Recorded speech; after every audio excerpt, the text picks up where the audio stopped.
اور جس دن ظالم اپنے ہاتھ کاٹ کاٹ کھائے گا اور کہے گا کہ اے کاش میں نے پیغمبر کے ساتھ رستہ اختیار کیا ہوتا، ہائے شامت کاش میں نے فلاں شخص کو دوست نہ بنایا ہوتا، اس نے مجھ کو کتاب نصیحت کے میرے پاس آنے کے بعد بہکا دیا۔ اور شیطان انسان کو وقت پر دغا دینے والا ہے۔ یوں نہیں، جب زمین کوٹ کوٹ کر برابر کر دی جائے گی اور تمہارا پروردگار جلوہ فرما ہوگا اور فرشتے قطار در قطار آ جائیں گے اور دوزخ اس دن سامنے لائی جائے گی، تو انسان اس دن سوچے گا، مگر اب سوچنے سے اسے فائدہ کہاں مل سکے گا؟ کہے گا کاش میں نے اپنی اس زندگی کے لیے کچھ آگے بھیجا ہوتا، تو اس دن نہ کوئی اللہ کے عذاب کی طرح کا عذاب دے گا اور نہ کوئی اس کے جکڑنے کی طرح جکڑے گا۔ جس دن ان کے چہرے آگ میں الٹ پلٹ کیے جائیں گے تو کہیں گے اے کاش ہم اللہ کی فرما برداری کرتے اور رسول صلی اللہ علیہ وآلہ وسلم کا حکم مانتے۔ اور جس کا نامہ اعمال اس کے بائیں ہاتھ میں دیا جائے گا تو وہ کہے گا اے کاش مجھ کو میرا اعمال نامہ نہ دیا جاتا اور مجھے معلوم نہ ہوتا کہ میرا حساب کیا ہے۔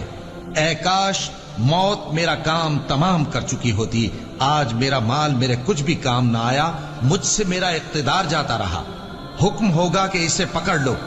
اب اسے طوق پہنا دو، پھر دوزخ کی آگ میں اسے جھونک دو،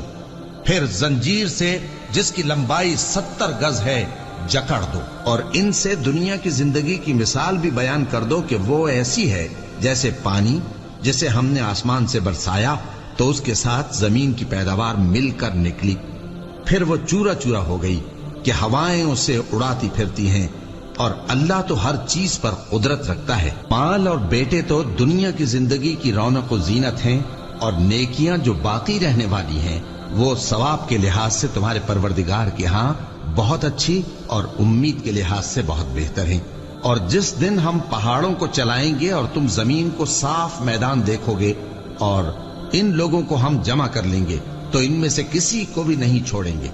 اور سب تمہارے پروردگار کے سامنے صف باندھ کر لائے جائیں گے، تو ہم ان سے کہیں گے کہ جس طرح ہم نے تم کو پہلی بار پیدا کیا تھا اسی طرح آج تم ہمارے سامنے آئے، لیکن تم نے تو یہ خیال کر رکھا تھا کہ ہم نے تمہارے لیے قیامت کا کوئی وقت مقرر ہی نہیں کیا، اور اعمال کی کتاب کھول کر رکھی جائے گی تو تم گناہگاروں کو دیکھو گے کہ جو کچھ اس میں لکھا ہوگا اس سے ڈر رہے ہوں گے، اور کہیں گے ہائے شامت یہ کیسی کتاب ہے کہ نہ چھوٹی بات کو چھوڑتی ہے نہ بڑی کو، کوئی بات بھی نہیں مگر اسے لکھ رکھا ہے، اور جو جو عمل کیے ہوں گے سب کو حاضر پائیں گے، اور تمہارا پروردگار کسی پر ظلم نہیں کرے گا۔ کاش تم ان کو اس وقت دیکھو جب یہ دوزخ کے کنارے کھڑے کیے جائیں گے اور کہیں گے کہ اے کاش ہم پھر دنیا میں لوٹا دیے جائیں تاکہ اپنے پروردگار کی آیتوں کی تکذیب نہ کریں اور مومن ہو جائیں۔ ہاں یہ جو کچھ پہلے چھپایا کرتے تھے آج ان پر ظاہر ہو گیا ہے، اور اگر یہ دنیا میں لوٹائے بھی جائیں تو جن کاموں سے ان کو منع کیا گیا تھا وہی پھر کرنے لگے۔ کچھ شک نہیں کہ یہ جھوٹے ہیں اور کہتے ہیں کہ ہماری جو دنیا کی زندگی ہے بس یہی زندگی ہے اور ہم مرنے کے بعد پھر زندہ نہیں کیے جائیں گے۔ اور کاش تم ان کو اس وقت دیکھو جب یہ اپنے پروردگار کے سامنے کھڑے کیے جائیں گے، وہ فرمائے گا کیا یہ دوبارہ زندہ ہونا برحق نہیں؟ تو کہیں گے کیوں نہیں، ہمارے پروردگار کی قسم